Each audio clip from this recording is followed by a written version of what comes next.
Welcome to Three Girls, One Track, your go-to podcast for listening to two sisters and their cousin try and get into Formula One.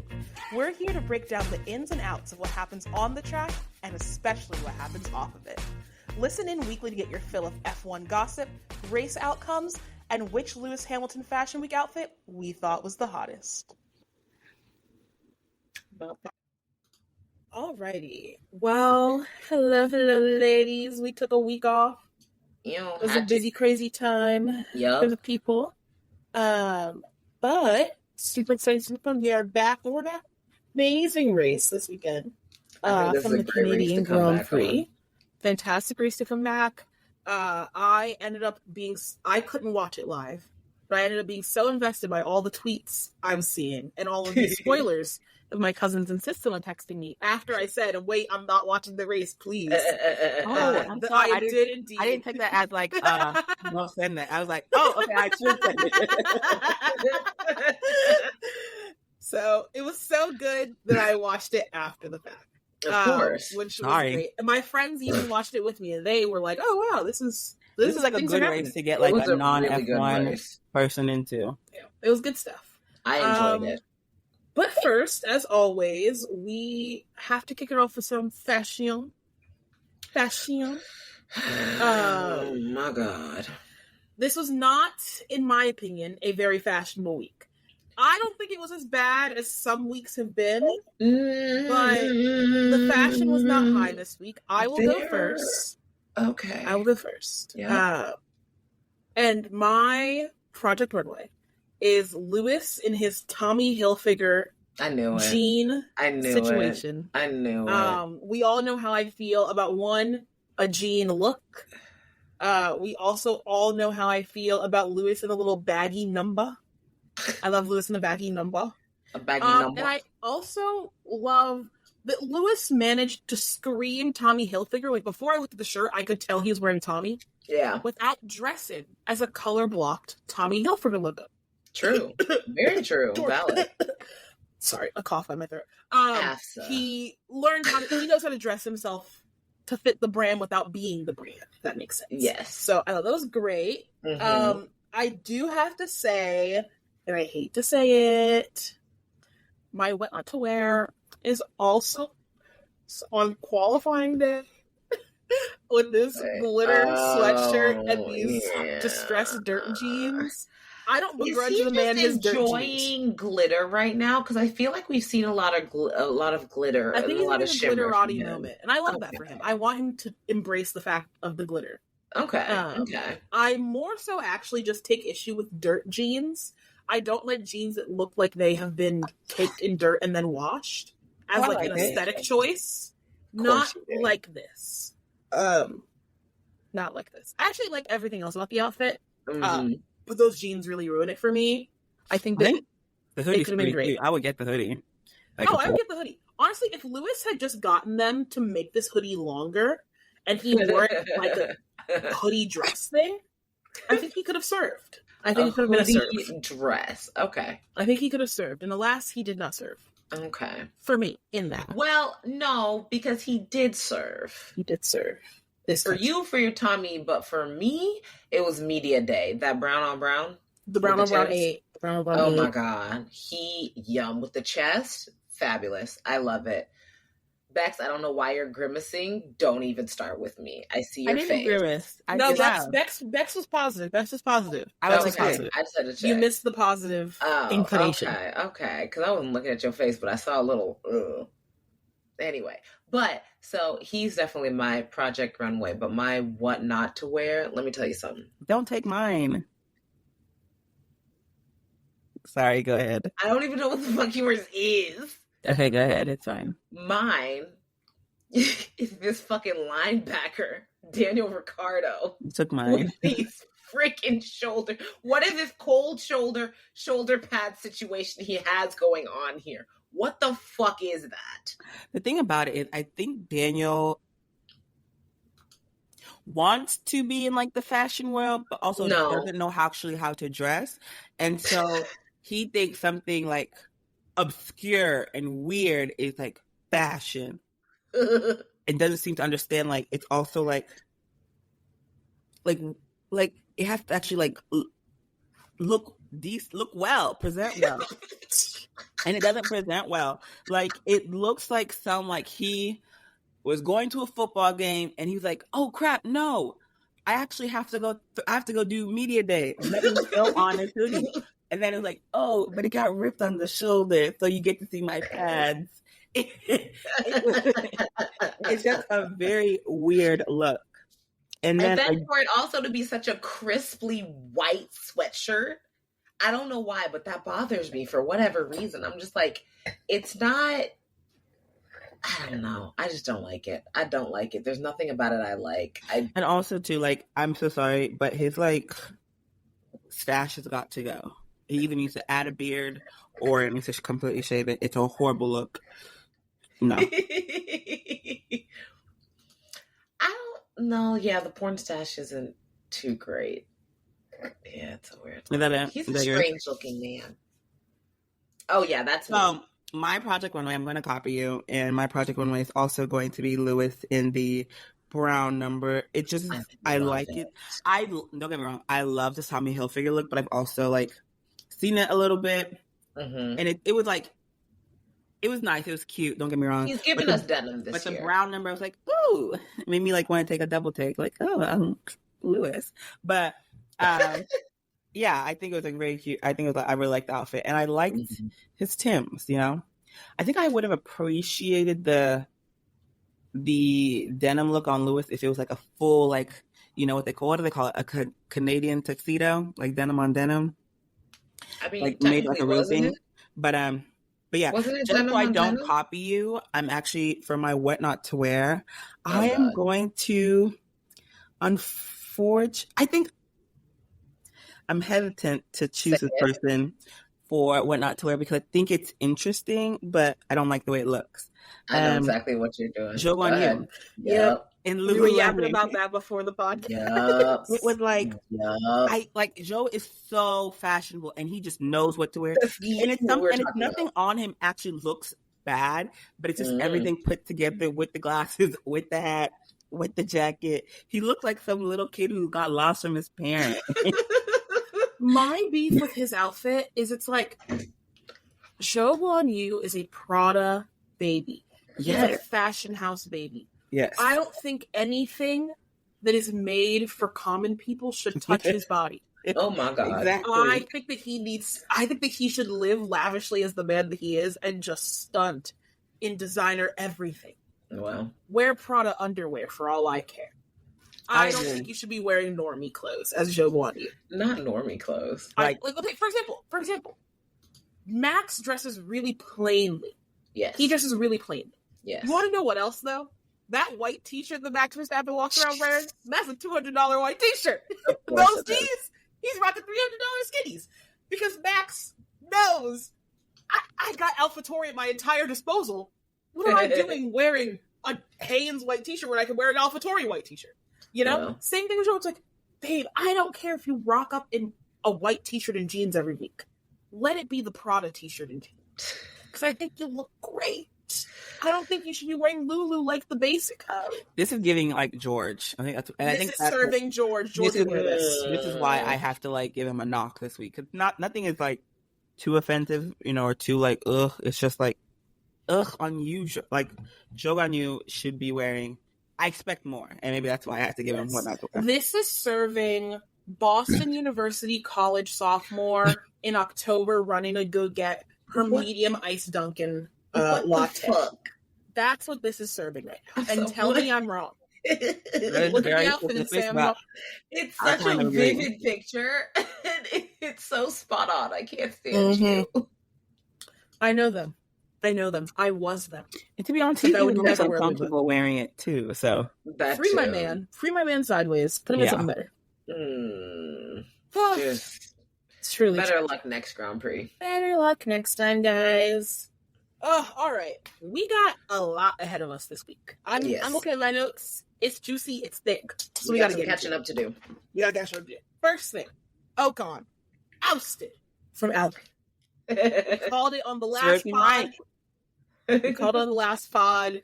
We did say that we didn't think they would kick him out immediately. just kick him out next year, which is exactly what they're doing. Exactly what happened. You were correct. I don't feel like we need to beat this dead horse because we basically predicted this and walked through all of our predictions of exactly what happened last time. So congrats, Jack Doohan or Mick Schumacher on your new seat in F1. Congrats to one of the two of you. Right, because they haven't announced who it's going to be yet, have they? Yeah. I don't think they're going to until the end of the year. Well, I mean, that would make sense. Suspense. Draw them out. Yeah. Draw them out. Now this next piece of news, which is speculation, according to the Daily Mail. Oh gosh. Oli Biamen has signed for Haas 2025. Oh yeah, I saw that. Our sweet little king getting put in that absolute tractor is a tragedy. Maybe he can do something with the tractor. Who knows? Maybe he can do something. You know? Maybe he can do something. But hey, stick at Haas for a couple of years, wait for Lewis to retire, go to Ferrari. As all things are meant to be. Not wait Lewis out. That's what he's going to do. He's going to end up waiting Lewis out.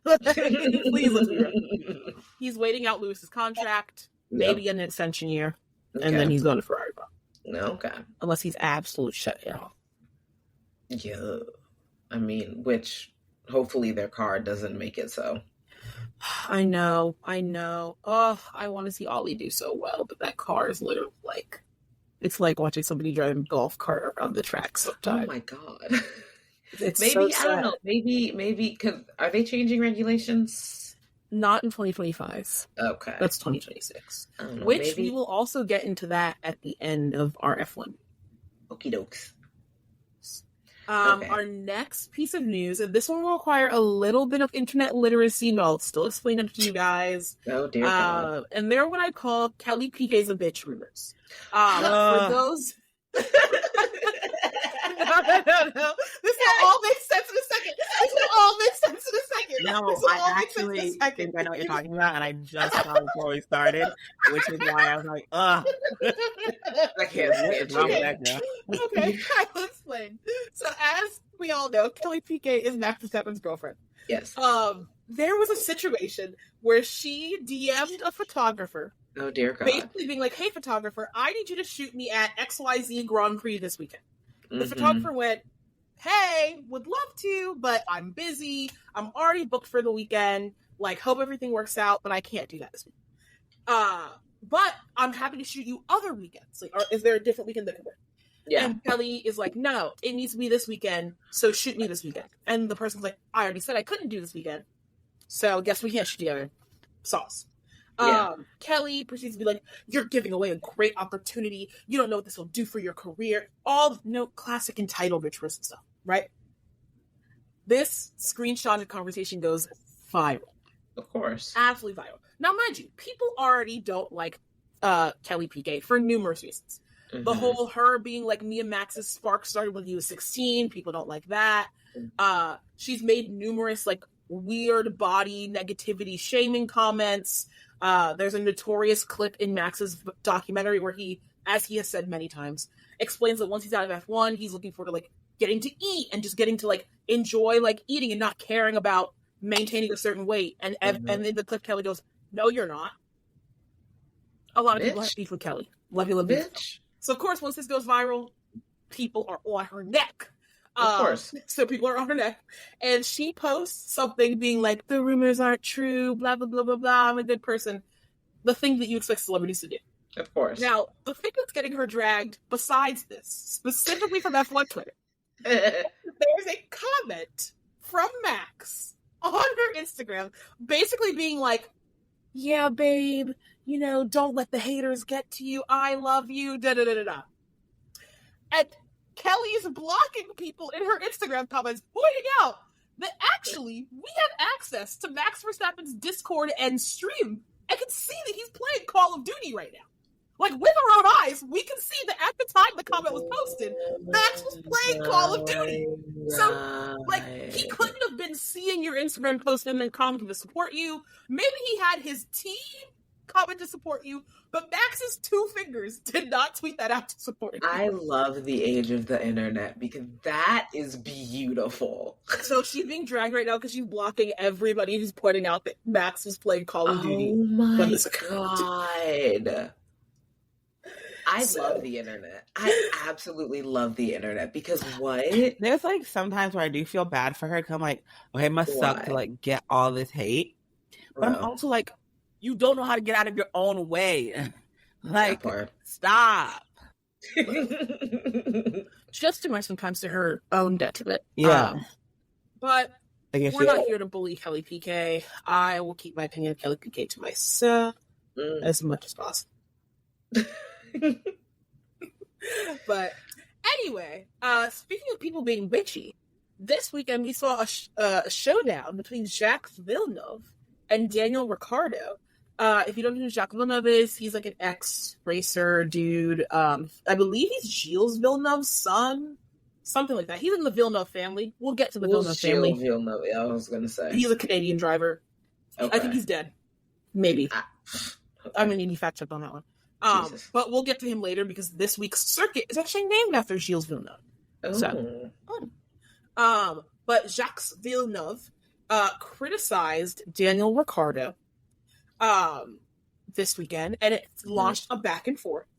So, Jacques Villeneuve is the 1997 F1 World Champion. Okay.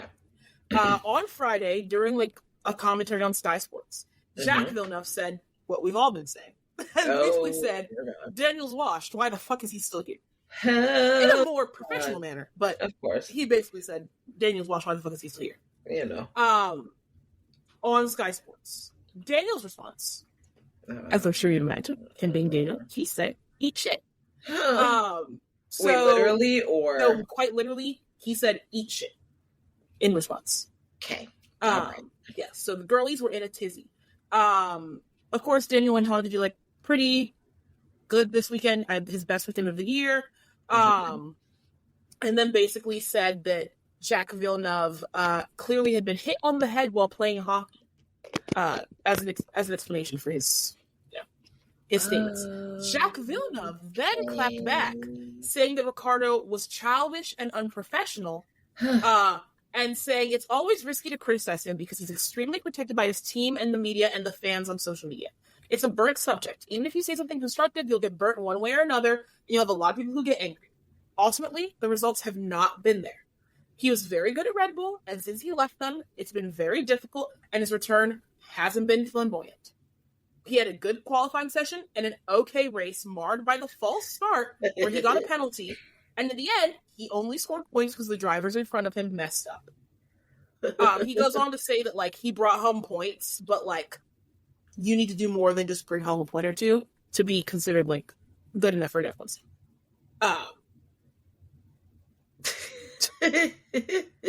Talk your shit, Jax. Talk your shit. So I saw a lot of comments where, I don't know, I hate when people do this, but they're like, oh, but what about so-and-so? Oh, but what about Alex? What about Logan? What about this person? Oh, why didn't he have the same energy for Lance? And I'm like, he can say what he wants about the person he wants. That doesn't negate that fact that Lance Stroll also, some of that information some of those critiques may also apply to other drivers on the grid. But I don't think there's a single issue with what he said. He spoke fact. No. People may not like it because they say like, oh, he's being mean, or who is Jacques Villeneuve? I don't French him. You know what Jacques Villeneuve has that Daniel doesn't?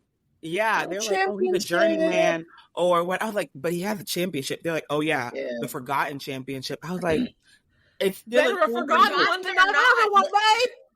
And so everyone's like, he has a championship. What? And so like, I just saw a lot of discord. Everyone, and that's the thing too. It's like, and I think it's one of the reasons why there's like Daniel may have a seat regardless is that Daniel has a lot of fans, and they were going in and not being rational, from what I saw. Because it was just everything to like hype up Daniel. Oh, like they were calling Jack like a journeyman, and I was like, "And what is Daniel?" Like at the end of the day, like you said, just because other people suck too, and other people maybe don't deserve their F1 seats too, doesn't make Daniel deserve his more. It's because they all don't deserve them. Like, and we're not getting into the who deserves a seat conversation because that's pointless. There's no merit in that. But like, okay, you want to sit here and be like, well, what about Logan? What about Lance Stroll? All right, what about him? Kick him out. Where are we at now? Yo, boy's still on the chopping block. But at this and I'm sorry, point, nobody's trying to convince us that Logan Sargent is some great F1 talent who we should all revere and hold amongst the greats. Nope. That's why nobody gives a fuck that he's bad, because nobody is trying to bring him into conversations if he deserves a top seat.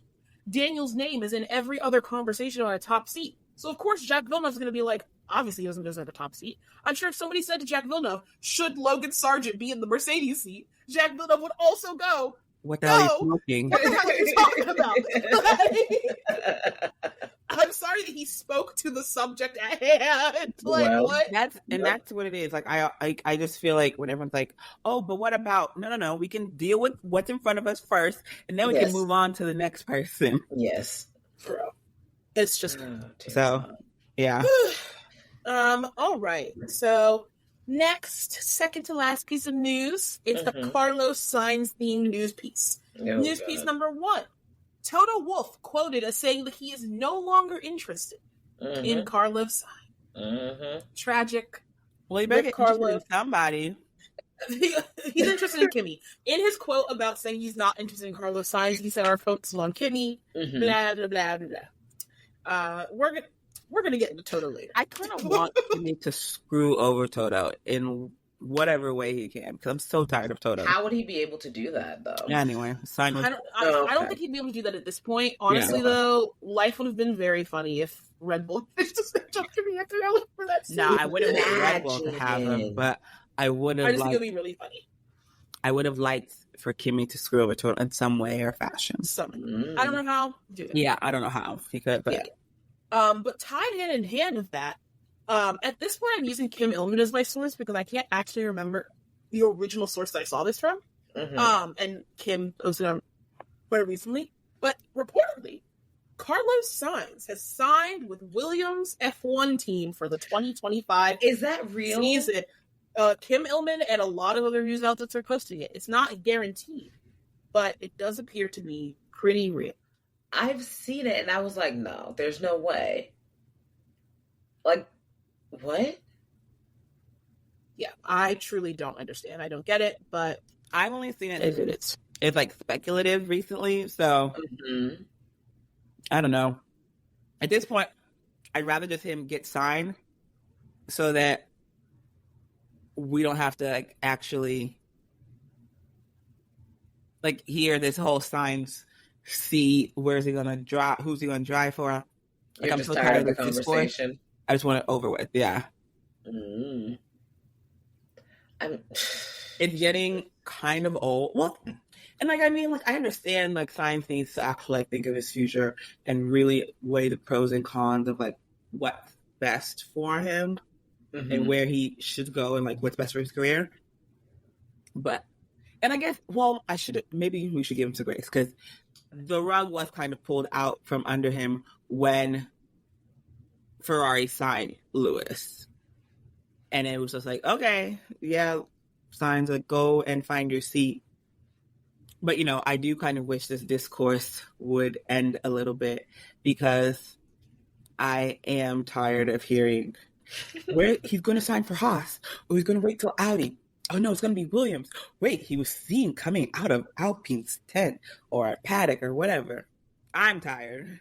Let's go sign somewhere and sit down. Oh, my God. So real. Hopefully. I don't know how I feel about that. I don't hopefully feel like by the time, what do they call it, silly season? Silly season. Hopefully by the time the summer break comes over, we'll have a final answer as to the Carlos Sainz drama of it all. I mean, one would hope, right? One would hope. But, right? One would hope. I just wonder who's going to get the other Audi seat if Carlos is going to Williams. Audi takes over next year or the year after? I think they take over in 2026. I want to say they take over in 2026. I can't remember off the top of my head. I mean, I can pull it up. I'm pretty sure it's 2026. I'm pretty sure. I think we talked about it, and I think we said 2026. Yeah. Let's take a look. Let's ask our good friend Google. Google says 2026. Hey. Okay, we were right. But yeah. Yeah. Anyway. But yes, so that's, we'll see when it's confirmed, because Carlos is also sitting here and be like, I haven't signed anything, blah, blah, blah, blah, blah. And I'm like, Carlos, buddy, don't even bother saying that. Don't know it even. Well, noted, please. We'll see. We'll see how it goes.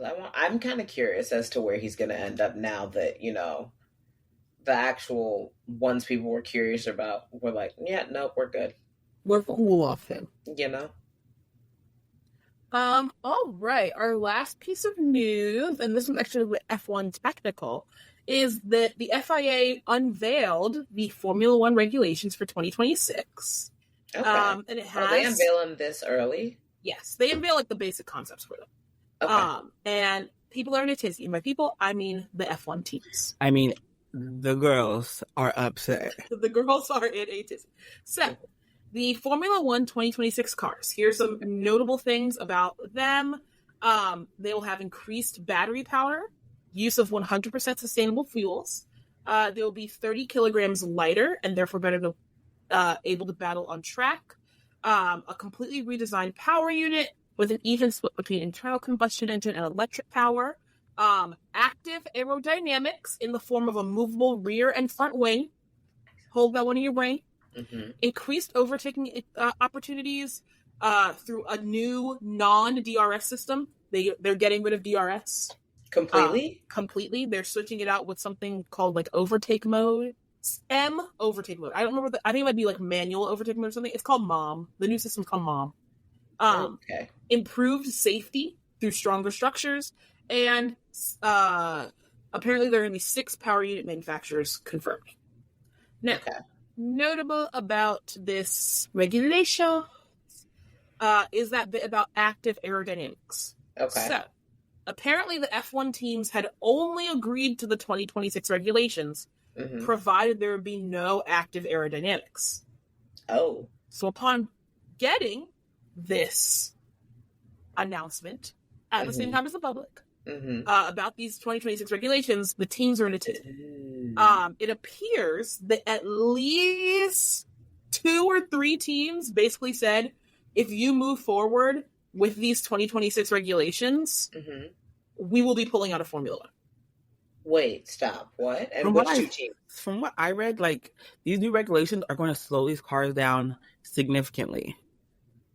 Really? Well, because that was the confusing part, is that, like, technically the new top speed should actually be, like, dangerously faster. But, like, 1, obviously we don't know yet. But also 2, it's like it has all these changes that, like...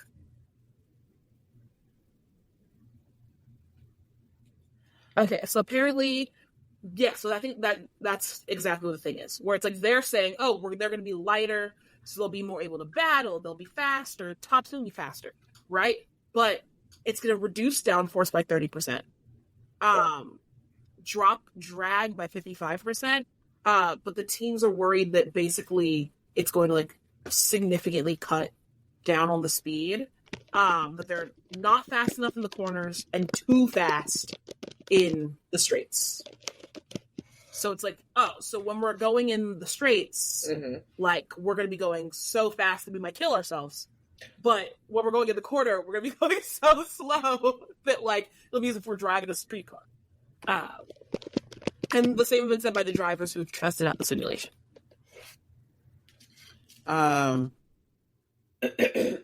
Wait, so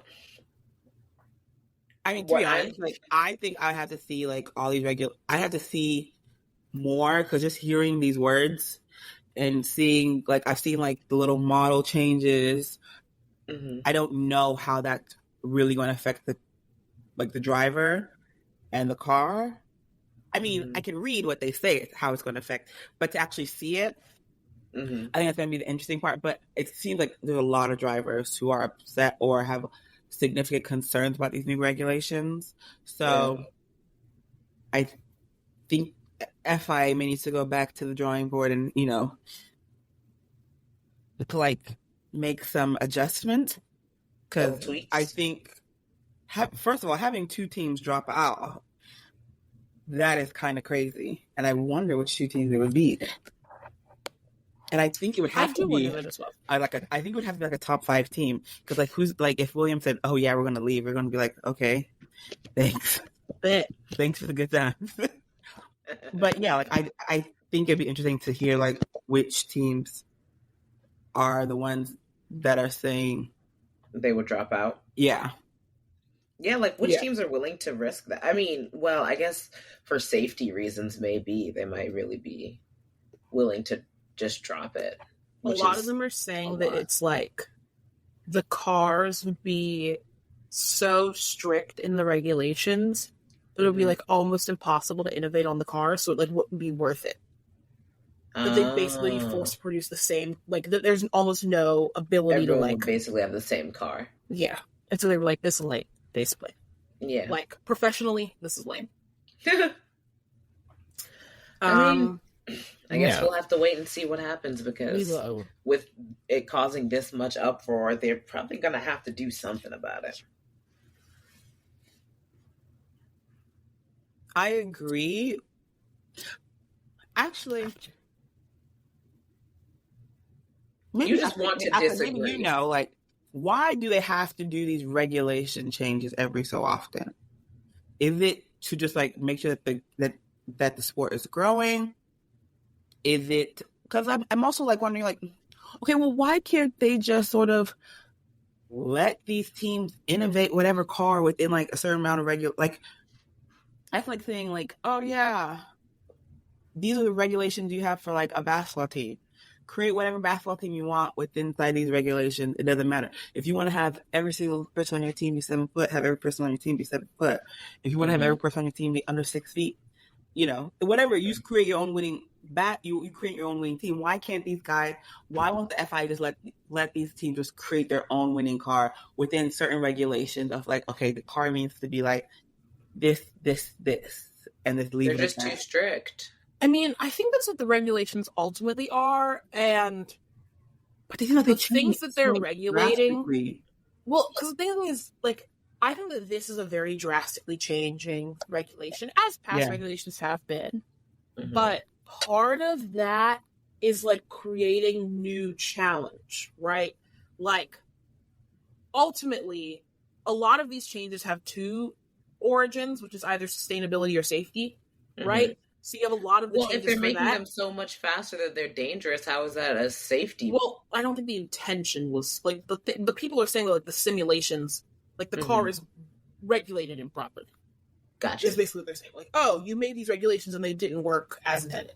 It's like it's a safety and sustainability thing, but it's also, in my opinion, a way to basically shake up the pot every couple, like 4 to 7 years. Okay. So you don't end up with essentially like somebody, like the teams, like, yes, you want the teams to converge to an extent, but you don't want it to just be like the same old thing where it's just like, okay, another year of like building the exact same car and like developing towards this like quote unquote perfect car. And then after 4 or 5 years, okay, we're back to zero. To keep things spicy.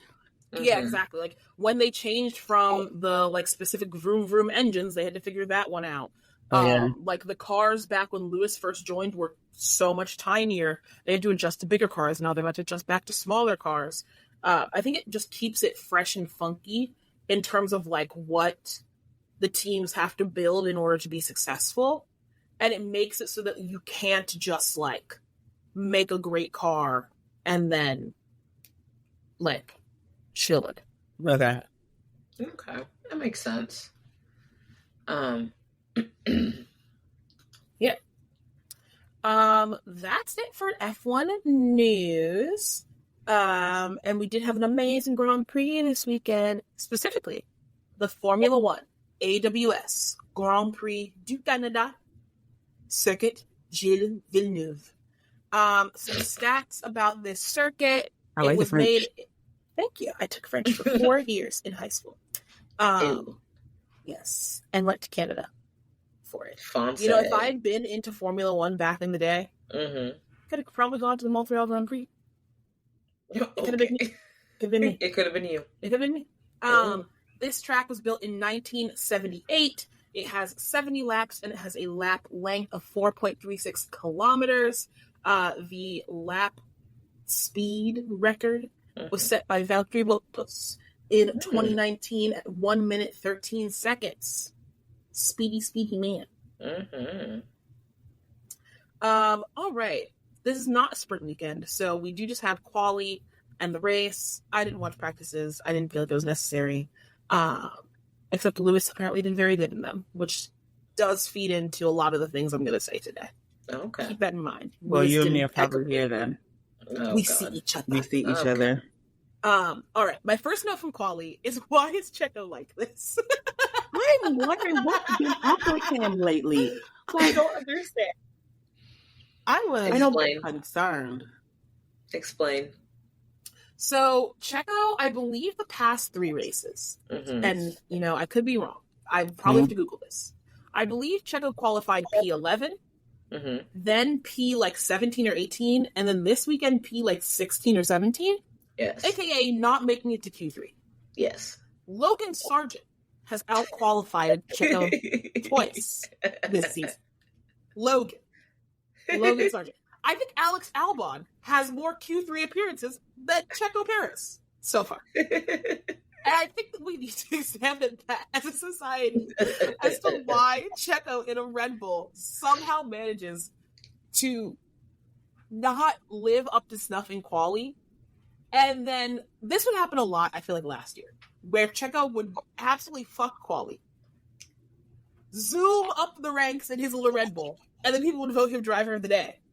And be like, he has such a great drive. And it's like, because he fucked himself on Saturday. And so now he isn't doing a great drive and not fucking himself. He's crashing into barriers when he qualifies so badly. So I don't get it, especially because I'm on team Checo is a good driver. I am not amongst the Checo haters or the people who think that he's washed. He's not washed. He's clearly a very good driver. I just don't understand why this happens to him in qualifying. I don't get it. I mean, I don't get him. It might be a little bit of a curse. No, I'm just kidding. I mean, I know you love to call George a choke artist. He just might be a different form of a choke artist who's able to catch himself. That's true. Checo is a little bit of a choke artist. I'm just saying. Except, Checo doesn't even fuck up when the pressure's on him. That's what I'm saying. Checo he can fix his fuck ups, but he fucks up the most random. It's gonna be there. Yeah, the fuck up is guaranteed almost. Yeah, I just don't get him. I don't get him. He's trying his best. He is trying his best. But he is trying his best. I don't get him. I don't understand what's going on with him. I wish that he would pull it together. I mean, well, when your teammate is something like a Max Verstappen, you kind of, I don't know. It's there's probably a different type of pressure on him, and he might be cracking under it a little bit. Max Verstappen. Oh my God. Sorry. Okay. So, as far as Q1, knockdown Q1, we have. Yes. Show Guan Yu, Nico Hulkenberg, Esteban Ocon, Standard. Bottas, Standard. And Sergio. Oh my God, not standard. Less standard. But still pretty standard. I would like to point out, in Q1, Yuki Tsunoda qualified second. He did. I would also like us, and this, does not matter because obviously the things that actually matter are your Q3 results. But I would like us, as we go through the Qs, to pay attention to Lewis Hamilton's quali numbers in Q1 and Q2. So for the sake of conversation, I will note that Lewis's quali in Q1 was a 112.85. Okay. I would like to note that. Okay. All right. Just to tell us his teammates result? His teammates in Q1 was a 113.013. Ooh, thank you. Noted. In Q2, more craziness occurred. Okay. A little bit of rain spots, but nothing too crazy, except for the fact Oh God. That both Ferraris went out. They did. We don't really. I mean, sorry, I don't really know what happened. I'm sure somebody knows what happened, but I don't. And this is tragic. They struggled the whole weekend. I don't know. They struggled the whole weekend. High highs and low lows from Ferrari. I need them to shape it up before next year. Figure this out. I mean, do you think it's the rain? Like, that they're just really affected by, like, their cars are really that affected by the rain? No, possibly? They just had a bad weekend. I don't really remember what they said was wrong. Well, I don't think they gave a reasoning for what happened with qualifying. Mm-hmm. Oh, but I did see that video. Did y'all see the video of Charles when he's like doing press right after quali? I did. And the Ferrari PR person, she shows him a phone. She walks up to him before he starts speaking. She shows him a phone, and I don't know what exactly was exchanged. I think Charles said like, "Oh, what is this?" And he kind of looked at the phone, and then he was like, "Oh, okay." Then he was like, "I'll say what I want." My king. My king. Talk your shit, king. Talk your shit, Charles. I was like, oh, okay. So they were trying to sort of give him a line to give to like. They're trying to silence my king. The company line. They're trying to silence him. And he said, silence that. I think that Ferrari might need to let that go before they get Lewis Hamilton in there. Because Lewis Hamilton, he'll give the company line. Mm-hmm. But he's not. He will give the company line with a little something extra. Exactly. He'll give the company line, and then he'll give the camera a certain look, and then call LH hops on Twitter. We'll talk about call LH later. Okay. Call LH got their hours in this weekend. They got their hours in on Twitter this weekend. I'm sure somebody lost their job because of call LH this week. No. We'll get into it. Oh God. All right, so the Ferraris are out in Q2, along with Logan Sargent, Kevin Magnussen, and Pierre Gasly. In Q2, George was actually faster than Lewis by 0.2, but notably a 1:11.7 from George and a 1:11.9 from Lewis. Critical information is that Lewis got a 1:11.9. All right, we're now into Q3. They're setting their times. They're doing their thing, right? Yes. Mm-hmm. Pretty generic, except for the fact that on the final runs, Max and George set their exact same times. However, I believe since George set it first, George came first, and he got pole. Like, I think a lap or two before. Yeah, exactly. So he got pole, reasoning being that when you set your time earlier, it's on a less evoluted track. Okay. So technically, by math, you were actually faster to be able to set it on a less rubbing track. To do that. Okay. Yes. All right. Lewis, for some reason, dropped by 0.4 of a second from his Q2 time. Mm-hmm. Now, it should be and qualified P7. Okay. It should be noted that in his post-quali interviews, Lewis mentioned that when he went out for his laps in Q3, his tires weren't warmed to the correct temperature.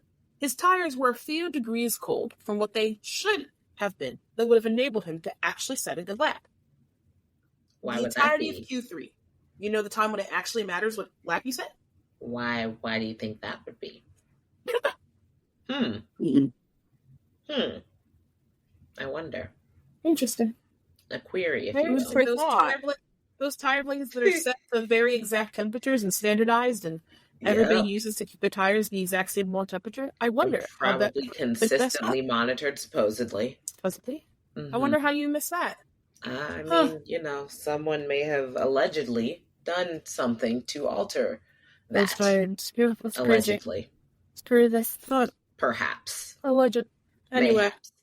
Well, behind George and Max came Lando, Oscar, Daniel, Fernando, Lewis, Yuki, Lance, and Alex Albon in 10th. All right, let's get into Sunday. We had a wet race, people. What else is new in Canada? Okay. I have a love-hate relationship with wet races. I really love how fun and funky they are. Okay. Chaos. I like the chaos. They're fun. I enjoyed it. I prefer wet races in locations where it is hot and sunny. I prefer a hot, sunny location that gets a rain shower. Why? So that the track will actually like pretty rapidly dry out. So you get all the chaos of the actual rain causing chaos. And then you also get the chaos of the fact that you are literally losing laps losing seconds every lap that you don't pit. But it's also still a little bit damp. Whereas like in Canada, it dried out slowly. And so it was like the people who weren't bold, sure, they lost out, but they didn't lose out that much. Okay. I want you to lose big. With every lap that you don't pit for slicks. That's what I love to see. I love to see when you don't pit for slicks, and then one lap later, you're getting past 9 Alpine. You know, that's the kind of content it was. So I have a love-hate relationship with. So you'd like to see like a rainy race in like Miami or like Australia? Exactly. If it rains in Miami, you get a Miami rainstorm and then a hot 90-degree day, and it just. Maybe it'll rain in Austin. Who knows? Maybe. Do your rain dances. No, thanks. Speaking of things I love, I do have to say, K-Mag, my Chaos King, I enjoyed him. I loved him. He went on a tirade. He was just vroom, vroom, vroom, and then they fucked him with an 8-second pit stop. Yeah, that was so unfortunate. My man was putting in the work before I'm like, he climbed so high to fall back to where he started. It was so tragic. But he did such a good job. They screwed him so bad, but he did such a good job, and it was so fantastic. Did. I loved it. I enjoyed it. Oh, so good. I did appreciate that Haas took a risk. I did like that. Really? That's what I'm saying. Wet races provide a little bit of risk, and I like it. I like when the majority of the grid's on the wrong tire. Like, objectively, the wet tires were the correct tire. Okay. And if they had not fucked K-Mag with that pit, he probably could have done pretty good. Yeah. Like, I like when a lot of people are on the wrong tire, and some people are on the right. I think it's great. Because it was like, it wasn't quite half and half, was it? No, it was just the Haas's on the wet tire. Was it? Just the Haas's on the wet tire to start. Interesting. That's why everybody else gained like the number of places you gain on the start, and they were like zooming through. Yeah. Interesting. So, I love that. I love. Did they have to like put in their tire thingy before the rain started, or what? No. You can like just put them on the car before they go out to the grid. So then, why would no one else decide to put the slicks on, the wet tires on? That's reminded. Oh, go ahead. Oh, sorry. So the wet tires are really, really bad unless there's a lot of standing water. Yeah. So if it's just a damp track, the wet tires are really, really slow. It is only if the track is wet enough that you could not grip without the wet tires that they're really worth it. Okay. And so generally, unless the track is like fucked up, you go for inters. Yeah, and that's why I don't know when you're watching, like if you heard. They were basically saying, like, yeah, the wet tires are great at the beginning of the race because they were watching the meteorology, the weather forecast. They were watching. Gosh, help me. They were watching the weather. The meteorologist would. Anyway, continue. They were watching the weather, and right when the race started, there was a big, like they were getting like a ton of rain, which is why like the Haas's were able to climb up so rapidly. But once like the storm cloud started to move, they had to pit because they had to get off of those wet tires because absolutely it wasn't going that well for them after some time. And then obviously they got screwed because Haas is always going to Haas. Of course. They see success and they have to go. We don't recognize you.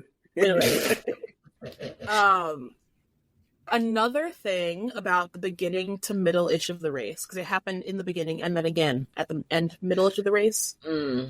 Every time I watch Max, George, and Lando, the specific combination of them, it feels like watching a mid-off, and then Max Verstappen just driving around a mid-off. You know that tweet format where it's like, oh my god, they're having a mid-off? That's how it feels watching George and Lando.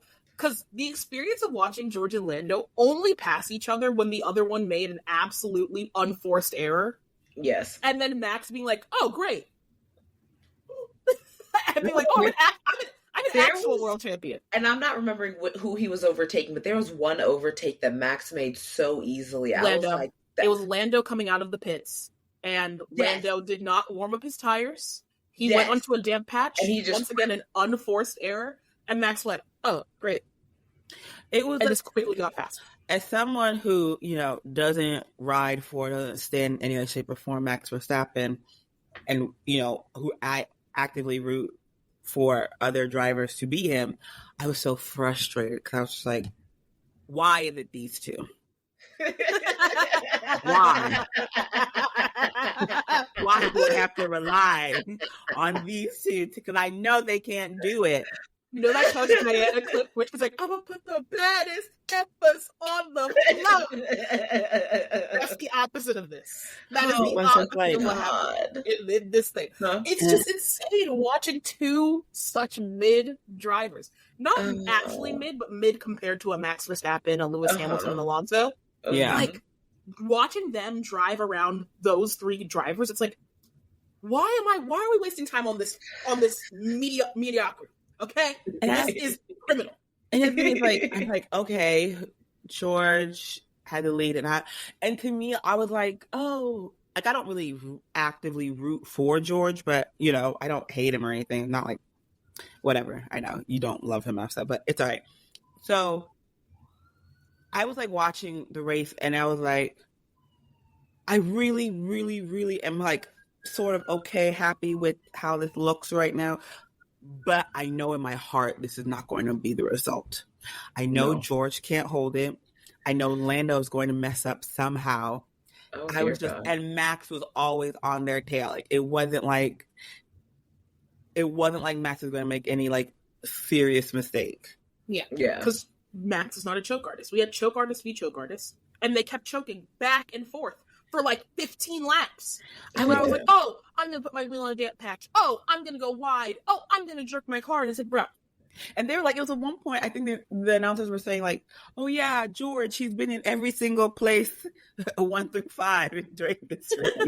I was like, oh my God, he has. We'll talk about George and his fall from grace later.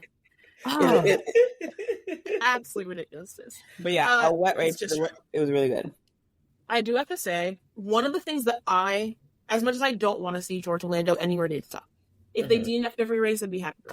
But the one thing I do love about seeing them near the top, but not at the top, is that my entire community on Twitter, made up of various different fan bases, even made up of Max haters. Oh my God. All come together the moment they see George and Lando on the podium or in front of Max. Going, Max, please. We cannot have these two fools winning. I had Lewis fans on my timeline saying, Max Verstappen, save us, please. Okay? Because they knew that only one man could save us from that horrible fate. Oh, and Max pulled through for us. Max if I had to choose someone to win, I would have preferred Lando over George. I know you don't, that's not what you would like, but yeah, no, that's worse. That's worse than the George. I would have preferred Lando over George because I don't want to give Toto that satisfaction. That's very true. That's true. I also don't want to give Zach Brown that satisfaction. I forgot about him. Neither of them are deserving. Actually, I take him back. I forgot about Zach. Yeah, I don't know. Maybe they both would have just. Never mind. Moving on. Yeah. I next bring to the council, why must Charles suffer? Why must he always suffer? Our boy Charles was hit with I believe, an engine issue. They were saying that he was losing 80 horsepower while they had the issue. I didn't know what that meant. A lot of power. Okay. The power of 80 horses pulling you, in case I was sick. Okay. No, I'm not. Okay. Sorry. So for reference, while they had the issue, right? Let's say that the speed of the car while they had the issue with DRS, 300 kilometers. Okay. The speed of the car without the issue and without DRS, so no boost, natural speed, also about 300 kilometers. So basically, the only way they could achieve the regular speed of the car was to be like absolutely pushing 100% full out and have DRS to reach the like regular speed of the car. That's how much time he was losing. Jesus Christ. Yeah. As you saw, he ended up like a lap down, all the way at the back. Yeah. They had to retire poor Charles. Which is just Ferrari so sad. Had a very horrible day out. It was a bad day out. It was a bad day out. One of them, not their fault. The other one, their fault. By there, I mean Carlos Sainz. It's just sad. It's just sad. They had a bad day out. Speaking of DNFs, so for DNFs, we have Charles DNFing of no fault to his own. Mm-hmm. We have Checo DNFing completely of fault to his own, crashing his car into the barrier. Okay. Can we come back to Checo? We'll come back to Checo in a second. Okay. We have Carlos DNFing. Yeah, Carlos Sainz DNFing because he spun his car around and crashed into Alex Albon, who ended up DNFing. And then we have Logan Sargent, also DNFing of his own volition. DNF Hall of Famer right there. DNF Hall of Famer there. And Bex, you mentioned wanting to come back to Checo. I also wanted to come back to Checo right after that. Most notably to note that Will Buxton put out a tweet essentially saying that by Red Bull allowing and in fact mandating that Checo trundle back to the pits with the broken car that was throwing debris all over the track, causing issues, that essentially they did a reverse crash gate. And then he deleted that tweet, probably because, Red Bull sent some lawyers his way. But I say stand on business, Will Buxton, because you're right. You're absolutely correct. When I saw it, I was like, Yes, because to note, Red Bull actually explicitly said, we asked him to come back to the pits so that he wouldn't cause a safety car. Yeah. Mm-hmm. Which, notably, is just the opposite of Crashgate, where they had somebody who probably, they had somebody cause a fucking safety car to win a race. Yeah. And in this case, they had somebody, Fernando Alonso's team in 2007, 2006 or something like that. That's the whole thing with I know. Why some people say Lewis is only like a 6-time world champion and Felipe Massa and yes, Felipe Massa's whole bullshit that he's tough. It's like we'll have to go over it. We'll have to go over that. We'll go over that one. But yeah, so I just have to say they did indeed, in my opinion, get away with a little bit of a reverse crash gate. I agree. I think mandating a driver to drive a car that is leaving debris. I'm not gonna lie, it was an unsafe car to drive. It was an unsafe car to drive back, and by mandating to drive back so that there wouldn't be a safety car, I think there should be some repercussions. And I believe Checo got a 3-grid penalty for the next race. Yep. For driving the car back for unsafe condition, I believe it was. Yeah. But yeah. Interesting. And so I just think that Red Bull should get more than a little 3-grid penalty. What do you think they deserve? Now, I don't know because FIA and their punishments are so inconsistent. Yeah, just all over the place. I really don't know what you could, I don't know if it's going to be a fine or whatever, but it was an action. I don't know. So then you could still technically argue okay, but if they're anyway, I don't know. But I do know that Will Buxton has a point. All this to say, Will Buxton re-upload that tweet. Exactly. Don't let them scare you. Exactly. Don't let them scare you. What they gonna do? Publicly see you? They got enough going on right now. Enough. They got enough going on. Can they release some Did lawyers you hear his that? way? Because in the new tag, Jerry Holloway? Yes. No, Hallwell. Okay, so Ginger Spice, who's also married to Christian Horner, she did an ad recently, and she dropped the Horner from her last name, and so she's recently always gone by Jerry Hallwell Horner. She just went by Jerry Hallwell in the ad. So an unhappy home. Horner is gonna make us forget the PR run you did for your husband after he said you harassed that girl, Jerry. We ain't gonna forget. Stand up there petting his arm we ain't gonna forget, Jerry. We'll go back home. We'll go back up the catwalk when y'all get divorced. Your little predatory husband. We'll pull up the catwalk, baby. Rest assured. Rest assured. Anyway, but Christian Horner lives as per usual. I mean, it's forever. The crazy thing when you started in this one like hour or so that we've been recording, we said F Toto, F Christian, that, like fuck all of them. Listen, the team principals are fucking up. Well, some of them. Some of them are doing a great job. Like, anyway, I was noticed. I was like, these principals, we need to get them together. All right. Does anybody have any other things about this race not related to Lewis? Because I'm about to go on my end of race, post-race social media tirade. Anything I need to... No, nothing else besides the Lewis, though. I'm here as your second girl. Okay. It should be noted, and I want to be very noted, that this is about the closing stages of the race. This is about the post-race social media activity. Okay. This is about everything that occurred regarding Lewis this week. So we already talked about the strange tire situation in quali. We should also talk about the fact that did George Russell end up at the podium today? Yes, he did. Did George Russell end up at the podium today because he drove well and secured his initial pole position and properly ended up in third place? Absolutely not. George Russell ended up in a podium place because Mercedes pitted Lewis Hamilton onto hards in the final laps of the race, even though they pitted George onto mediums. Didn't tell Lewis that they were fighting for podium places. Because Lewis already said, I didn't know. If I had known, I would have never pitted. My mediums felt fine. And on top of that, then put Lewis into a position where he has hards on a cold-ass track because it had just been raining, with George on same amount fresh mediums behind him, so inevitably going to catch up and pass him. I mean, we can also talk about the fact that George almost crashed out his own teammate trying to get third as well. And the George can't seem to stand on his own 2 feet and just, secure a pole, keep it pushing. That is all things that happen in the race. I need you to stop with your face. That is all things that happen in the race. She's talking nothing but facts. And I have to that she's talking nothing but facts.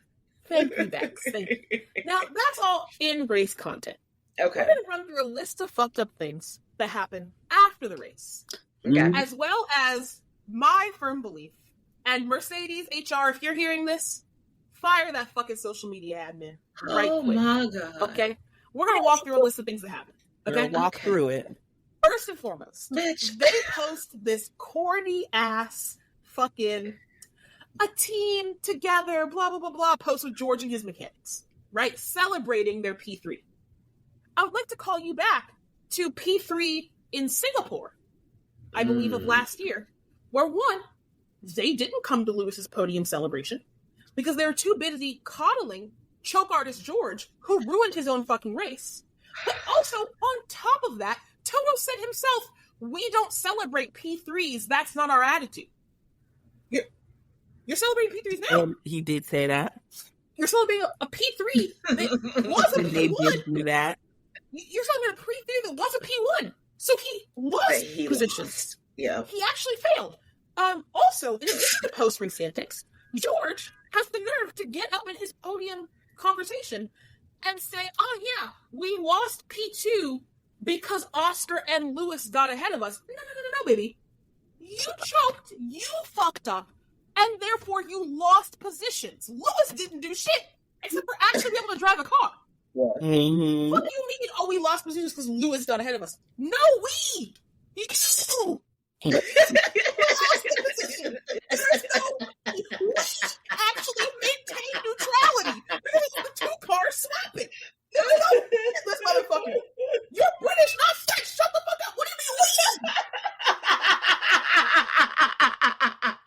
we? Anyway, we now get into the absolute ridiculousness. We now get to the absolute ridiculousness that occurred on social media from the Mercedes admin. Ridiculous number one that I think went more under the radar is that there was like this moment where Toto spoke to Lewis after the Canadian Grand Prix over the radio. Yeah. Lewis said nothing in response. Lewis was silent. Fans started posting it, obviously being like, fuck you, Toto, basically. The classics.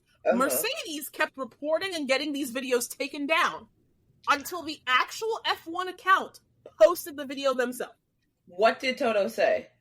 Bro, I don't listen to what that man says. I think, if I remember correctly, he basically... I know this is disappointing, but the car is back, so yeah, he was explaining the car is much better. He was like, oh yeah, Lewis, I know I know it's not the result or something, but this means that the car is doing better. And then Lewis fucked him over with the tires. In the video, all you see is Lewis just doesn't respond. Gets his little steering wheel out and gets out of the car. Not ping. Quiet. So that's the first thing. The more subtle thing the Mercedes admin did. The thing that actually caught the internet into a tizzy, reignited Cult LH. And when I say reignited Cult LH, this shit spread to LinkedIn, baby. That's how in the cut Cult LH. Linked fucking in. Oh, girl, it was on LinkedIn. Anyway, so Mercedes posts a photo of George's podium trophy and goes, our first trophy of the season, blah, blah, blah, blah, blah. The fans are quick to point out, whoa. There's a tweet from you from the Chinese sprint where you say that Lewis getting the podium was your first trophy, right? So fans on Twitter are all going, what about Lewis's sprint trophy? What about Lewis's sprint trophy? You called it a trophy yourself. What about Lewis's sprint trophy? Then, in a shocking turn of events, because this has literally never happened, Instagram comments start supporting Lewis. Yeah, that's how you know the times are mad. Lewis. They hate Lewis. You say, they call him everything but a child of God on Instagram. Exactly. So the Instagram comments coming from Lewis's back. It's nasty out there for y'all, Mercedes. Be fearful of your life. So people are in the comments, and one person goes, "Why are you ignoring Lewis's Chinese sprint podium?" The Mercedes admin responds to this fan and goes, "Because that's a plaque and a medal, not a trophy. Trophies are awarded for races, not sprints." So, of course, everybody collects them quickly. Okay? Within hours, a community note on Twitter. Okay? Bitches in the mentions on Instagram. Bitches in the mentions on Twitter. And people, Mercedes also posted this, trophy thing, something about George getting a podium on LinkedIn. People on their LinkedIn accounts commenting in the comments, George is a scrub, y'all are fucking over my boy Lewis, but professional. You're trying to create George into this strong leader that he's not. You're doing all this stuff, right? Dragging them for filth. To the point where Mercedes admin deletes their snarky comment. Of course. Adjusts the caption on Instagram to say our first podium trophy, as if we all didn't see the original caption. And quote tweets themselves, being like, "Thank you for holding us accountable. This didn't acknowledge that Lewis also got a trophy." Girl. But even worse. Absolutely not. The Mercedes admin was blocking Lewis fan accounts and liking tweets from George fan accounts. And started blocking all the Lewis fan accounts that normally comment on Mercedes stuff. What is going on? They've only just started unblocking them. What is happening? What's happening is that the Mercedes social media admin needs to be fired. They're losing their shit over there, Mercedes. I don't think they know how to do this. I'm sorry? I don't think they know how to do this kind of thing. That's the thing. It doesn't make any sense. Because I'm like, even McLaren in some way, still respects Lewis, still honors, and they still bring up all his respect that he won, his first championship with them, and they do it in a respectful way. He doesn't drive with us, but we, thank you for your work, for your time. Mercedes is like, you don't want to be here anymore. We'll fuck you over while you're still here. It doesn't make any sense. He didn't bring them how many championships? I think for me, the thing is, it's getting very, I'm not gonna lie. If I was Lewis, I don't need y'all. I would sit in the paddock the next race. I will literally. They're going to the countdown. I won't even hit the gas. I'm going to sit right there on the grid, and I'm going to screw you over every chance I get in every way, shape possible. It should also be noted that Toto has barred Lewis from doing local interviews with local media where there's less like control over the questions, as well as prevented him from doing interviews about him leaving to Ferrari. Because I believe the local Canadian media wanted to do a sit down interview, like a local, just like Montreal was like, hey, like, do you want to do a sit down interview? Lewis was like, yeah, totally. And then Mercedes/Toto was like, no, you can't do that. The same way that he tried to stop Lewis from signing any Ferrari merch. Yeah. Fucking. Do you see that little video of like Lewis signing Lewis signing a Ferrari flag? And you see Toto just, riding along on a scooter and he just does a double take. I was like, ugh. But yes, I think there was a way for Mercedes to handle this whole situation in a professional manner. But when you have someone who is such a petulant child as a team principal, you also have another driver who is also childish and has not achieved anything. So anything they achieve, like, it's like glory, hallelujah, And I feel as though, what's his name? George. George is someone who always passing the buck. He's always like, oh, it wasn't my fault. Oh, the team. Oh, the factory or whatever. And I feel like Lewis is someone who takes ownership, for his own mistakes and his own faults. I think Toto has been rewarding George for his crappy behavior, his crappy driving. And it's just like empowering George. And I think this race was just like a very eye-opening race. It was just like, okay, it's a shit show going on at Mercedes. Toto's at the helm of it. George is like full on buying into it. Thinks he's the best thing since sliced bread. Thinks he's the number one driver now. Smelling his own funk or whatever you say. Like, it's just a mess. And I'm so, like, if I was Lewis, I would be gone. I would have sat out. But this is ridiculous. Yeah. And the thing is, there is a way to be a fantastic driver who also knows you're not the number one driver, but also knows that in theory, like in George's position, you will be. So, like, let's say, like, you will be. There's a way, and I think that the perfect example of this is Oscar Piastri. Yeah. Oscar Piastri knows that he is just as good, if not better, than Lando Norris. Yes. Yeah. He knows that shit. Okay? George doesn't know that shit. He just feels that way. But, let's equate him. He knows I am just as good, if not better, than Lando. Does that mean that Oscar plays the petulant child and tries to fuck over Lando every single week and then go, things happened? No! Nope. Oscar puts in banger race after banger fucking race and makes sure that every time somebody has his name in their mouth, they're going, well, damn, he's just as good as Lando. There's no reason to not, like, once he gets his tire, like, conservation shit figured out, he's golden. Like, he's not sitting here trying to lie to us about who he is or trying to big man himself to, like, make it what it is. He just is good. Like, has George tried just being good? No. Has George tried just being good at the sport? No. Clearly not. No. Has Toto tried just being a good team principal? Clearly obviously not. Like, Mercedes does not know how to operate if they are not winning.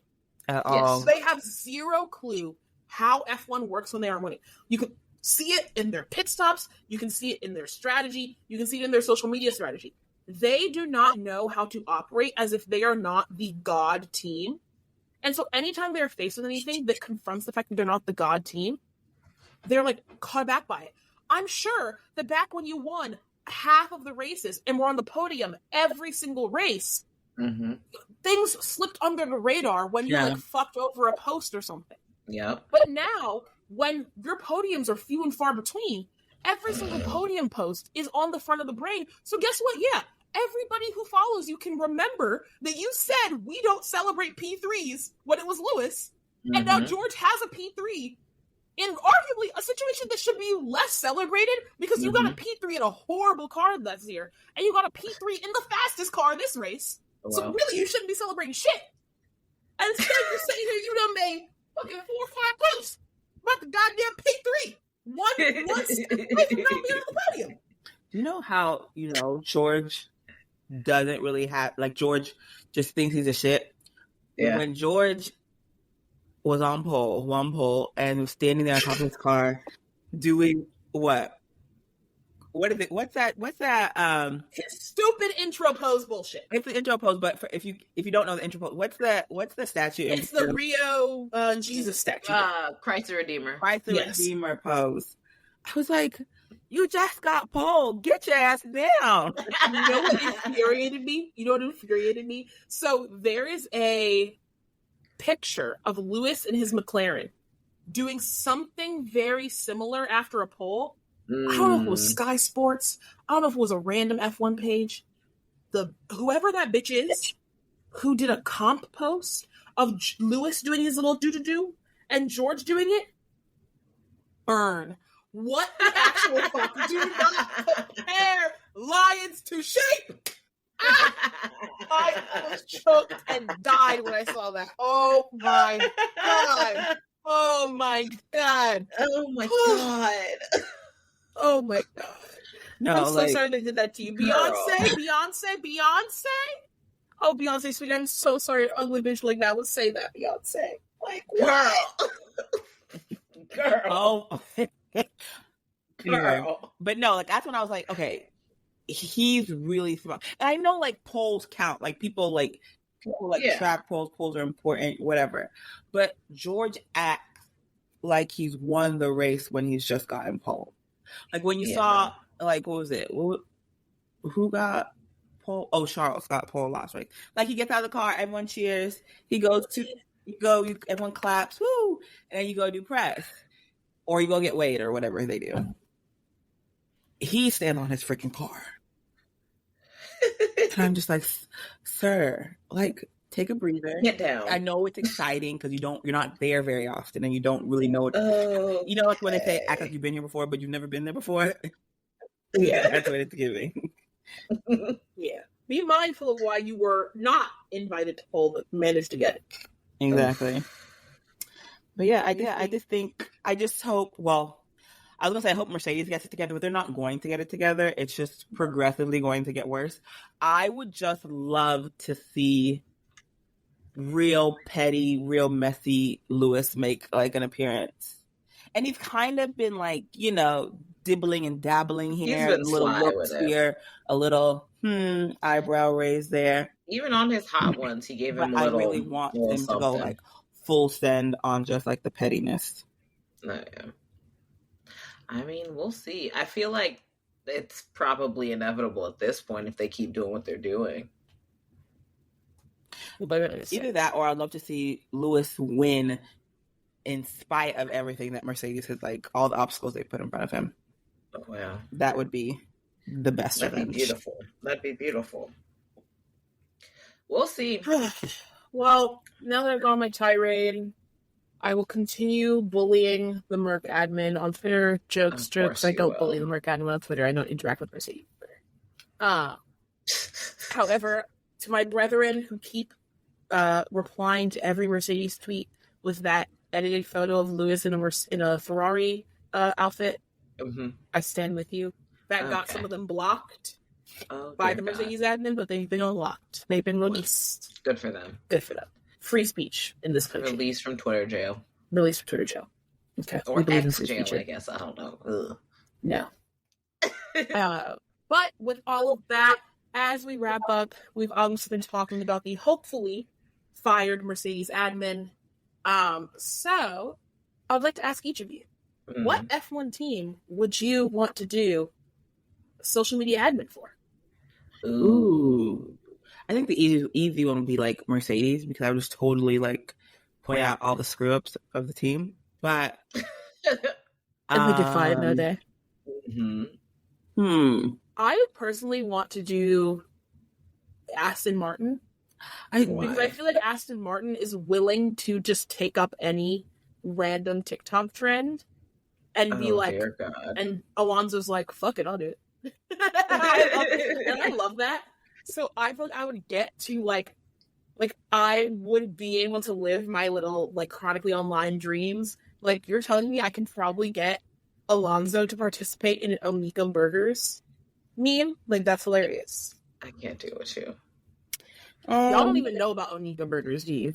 No, I don't. So What is sorry. that? I can't explain it to you right now. I'll explain it. Oh, sorry. Okay. No, it's okay. It just takes a lot. I might want to do. I don't know. Something's calling. Ferrari keeps calling out to me. I don't know why though, but I think there'll be an interesting team to work for. I think having good subjects like Fred and Charles. Mm-hmm. That's so true. Carlos now would be. I think You they're get very. to film the ice bath videos. Don't care too much for ice bath videos. No. But yeah, I think Ferrari would be for me the most interesting one. I think it'd be fun. I think Maybe trying to get them out of their shells. I think at Ferrari would be fun. interesting. I think I don't know. I feel like y'all took the good ones. Well, just choose one and just give your reasoning. You can choose anything you want. You could Of course, say right now, Williams if you want to build something up from the ground. Hell, absolutely not. They have that little podcast with Logan and Alex. They do not. They really? do. They have a podcast with Logan and Alex. I can't remember what it's called. But it's like people really like it because it's literally just them, like talking, and like yapping. Team Torque. They've been doing it all year. And it's like, that's actually really cute. People really enjoy it. It's like a really short, cute little like yap session for like 20 minutes. It's hosted every single week, every race week, by Alex and Logan. Sometimes they have James on. But yeah, they're up to 9 episodes because I find that really cute. I find that to be seems really fun. I think they had Oscar on as well. I would say that I think RB might be an interesting team. If nothing else, Yuki and Daniel just do crazy content. Like, imagine you managed to convince the Red Bull like higher ups to let you just do a series where in every race week you go get dinner with Yuki and you hear his opinions on the food. That'd be adorable. That'd be adorable. I love that. Yeah, they'd be a fun pairing. Yuki and Daniel, even though, because he has that like. Just because you're washed on track doesn't mean you're washed on socials. Okay. There you go. Well, then fine. I'll choose RB. There we go. All right, listeners and baddies, our next race will be in Spain, Montmelo, on June 23rd. So we have an off week this week. We will probably have an episode. Bar any complications in Afsas the producer's life, we'll probably have an episode. If we don't have an episode, we'll see you for Spain. As per usual, we want you to rate. We want you to review. We want you to subscribe. We want you to do anything that boosts the podcast and moves it forward. Do it now.